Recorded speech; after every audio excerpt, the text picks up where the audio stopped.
बाकी अगर कुछ है तो सिर्फ कॉम्प्लेक्स है। भगवान एक ही, सुप्रीम यास्किन। डरो मत, एक नया युग आ रहा है।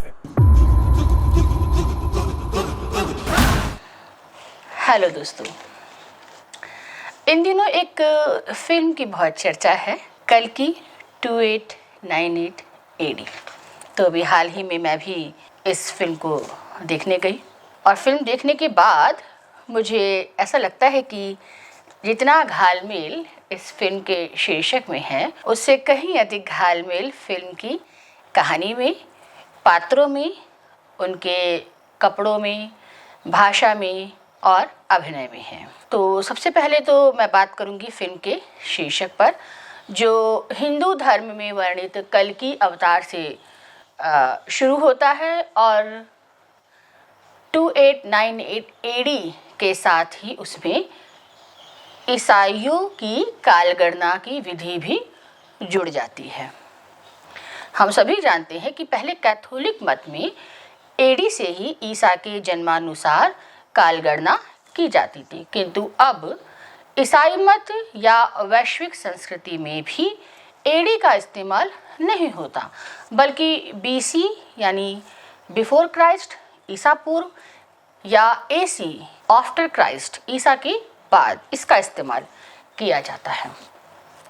तो फिल्मकार ने 2898 AD का प्रयोग क्यों किया, यह तो फिल्मकार ही जाने।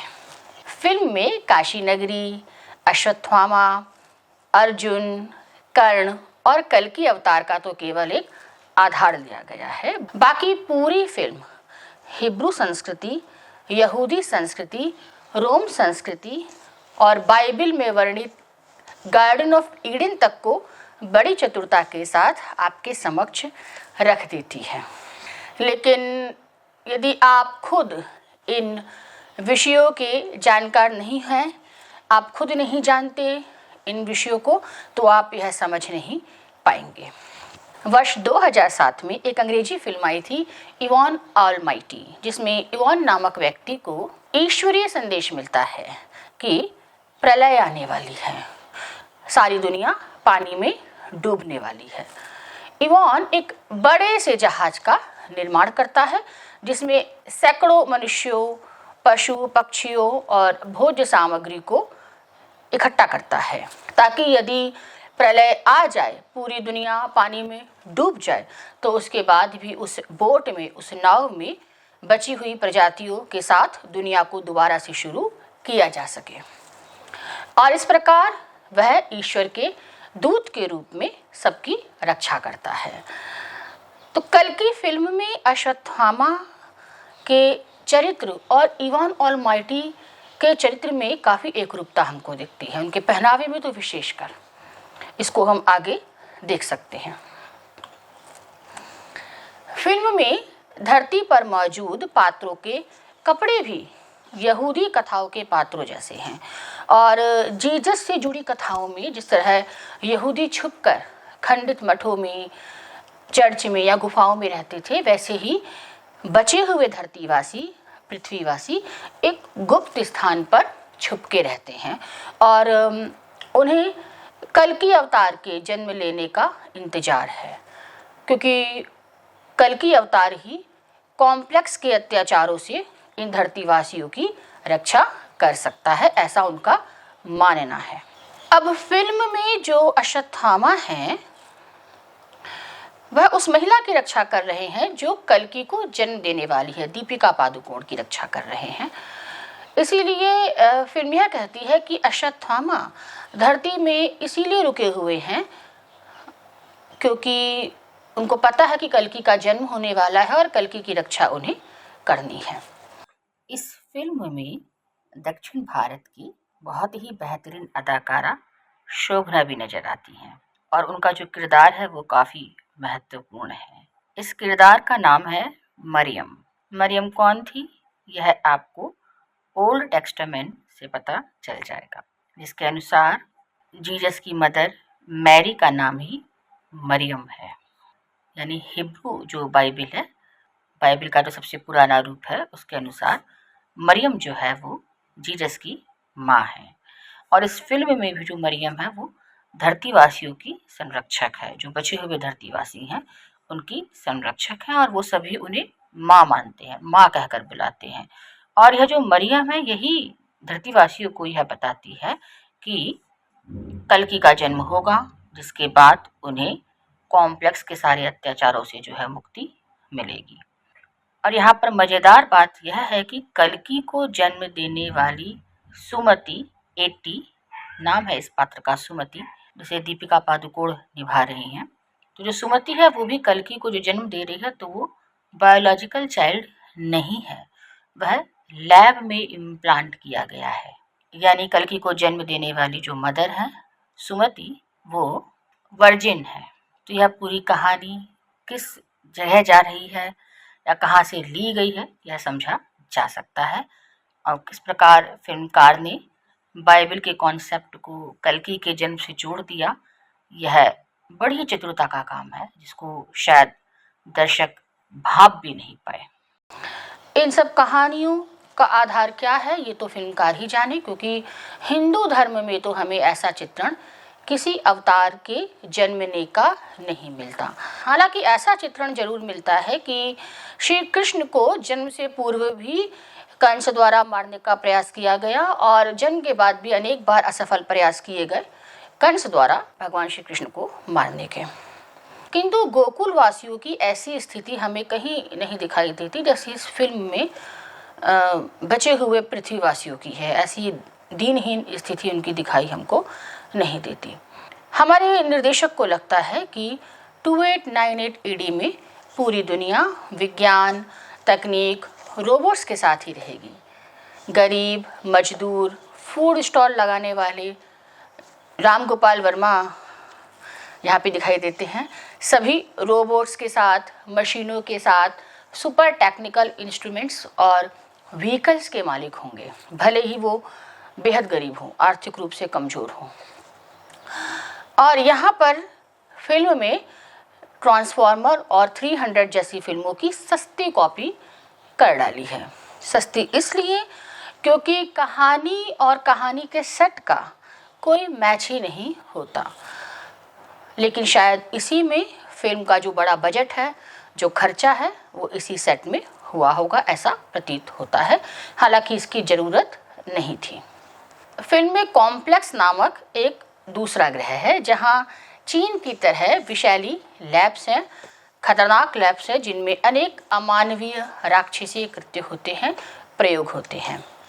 इस ग्रह में, कॉम्प्लेक्स नामक इस ग्रह में युवा लड़कियों को लैब में टेक्निकली गर्भवती किया जाता है और फिर तीसरे या चौथे महीने ही उनके बच्चे को गर्भ में मार दिया जाता है, उनका सीरम बनाया जाता है। इधर पृथ्वी का, धरतीवासियों का तो बुरा ही हाल है। मानव जाति विलुप्त प्राय होने वाली है। यानी यदि देखा जाए तो फिल्मकार बस यही कहना चाहता है कि दुनिया में पाप का घड़ा इतना भर जाएगा, अधर्म का घड़ा इतना भर जाएगा कि मानव जाति का अस्तित्व ही मिटने वाला होगा। और यह लैब में प्रयोग करने वाले, नए नए खतरनाक आविष्कार करने वाले ही नए ज़माने के टेक्निकल राक्षस हैं, जो तमाम तरह की तकनीक से लैस हैं। और दूसरी ओर द्वापर युग के अश्वत्थामा हैं, जिनके समय युद्ध का स्वरूप आज से काफ़ी भिन्न था, किंतु युद्ध तो युद्ध है। अब यदि कल्कि अवतार या ईश्वर के किसी भी रूप में ईश्वर का जन्म होता है तो इस युग के युद्ध का स्वरूप, सेना का स्वरूप, राक्षस और देवताओं का स्वरूप ऐसा ही होगा। सैनिक की जगह रोबोट्स लड़ेंगे, युद्ध का स्वरूप साइबर होगा, टेक्निकल होगा, बायो होगा। ऐसा फिल्मकार अपनी फिल्म के माध्यम से कहना चाहते हैं और शायद यह सही भी है। यानी फिल्म बनाने वाले के पास आइडिया एकदम फ्रेश था, एक अच्छा आइडिया था, किंतु द्वापर युग और भविष्य को एक साथ लाने के प्रयास में सब कुछ घालमेल हो जाता है और फिल्म प्रभावशाली नहीं लगती। फिल्म की कहानी में भी कोई खास दम नहीं है। संवाद, आधे अंग्रेजी में हैं, आधे हिंदी में हैं, जैसे कि आजकल के लोग बोलते हैं। यहाँ मैं फिल्म के एक गीत पर विशेष रूप से ध्यान ले जाना चाहती हूँ, जो गीत काफ़ी पसंद किया गया है। यह गीत है ये कहाँ ले आई तकदीरे टा टक्करा, जो काफ़ी हिट भी हुआ है।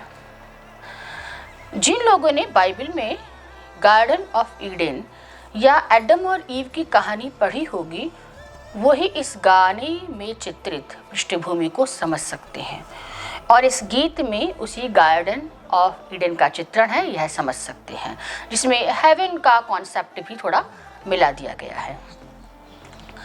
चारों तरफ सुंदर कन्याएं हैं, शराब है और उसी प्रकार की नग्न मूर्तियां हैं। यह ऐसा ग्रह है जहां समुद्र का पानी भी मीठा है। नायक सबसे पहले जब आता है तो वह समुद्र का पानी ही पीता है। और फिल्म गाने के अंत में जो स्टैचू गिरता है वह एडम का स्टैचू है। और क्योंकि सभी मनुष्यों की तरह दोनों नायक नायिका प्रभास और दिशा पटानी भी एडम की संतानें हैं, इसीलिए उन्हें इस ग्रह से बाहर निकाल दिया जाता है, ऐसा गाने के अंत में दिखाई देता है। गालिब साहब का एक शेर है, निकलना खुल्द से आदम का सुनते आए थे, लेकिन बड़े बेआबरू होकर तेरे कूचे से हम निकले। तो वह इसी किस्से से संबंधित है, एडम और ईव की इसी कहानी से संबंधित है। इस तरह नागश्विन ने हिंदू धर्म के अवतार का आधार लेकर कहानी का पूरी तरह एक यहूदीकरण कर दिया है, जिसमें उनकी बहती गंगा में हाथ धोने की मानसिकता ही उजागर होती है, जैसा आदि पुरुष बनाने वालों में भी दिखाई दी थी कि भाई हिंदू हिंदू करके, ओम ओम करके, शिवलिंग दिखा के, काशी दिखाकर, कल्कि का नाम लेकर कुछ भी बना दो, लोग उसको सफल बना ही देंगे। फिल्म केवल अमिताभ बच्चन जी के अभिनय के लिए देखी जा सकती है और देखी जानी चाहिए, तो काफ़ी मज़ेदार लगेगी। उनका दमदार अभिनय देखकर मुझे यही लगा कि उनके ऐसे ही किसी चरित्र को लेकर या उन्हें भीष्म पितामह जैसा चरित्र बनाकर उनके साथ एक बहुत ही बेहतरीन भव्य फिल्म बनाई जा सकती है। इस पूरी फिल्म को मैंने यदि देखा तो अमिताभ बच्चन जी के दमदार प्रभावशाली अभिनय के कारण उनकी उपस्थिति के साथ ही फिल्म देखने में रोचक भी होती है। उससे पहले तो फिल्म बहुत ही अजीबो-गरीब स्थिति में चल रही थी।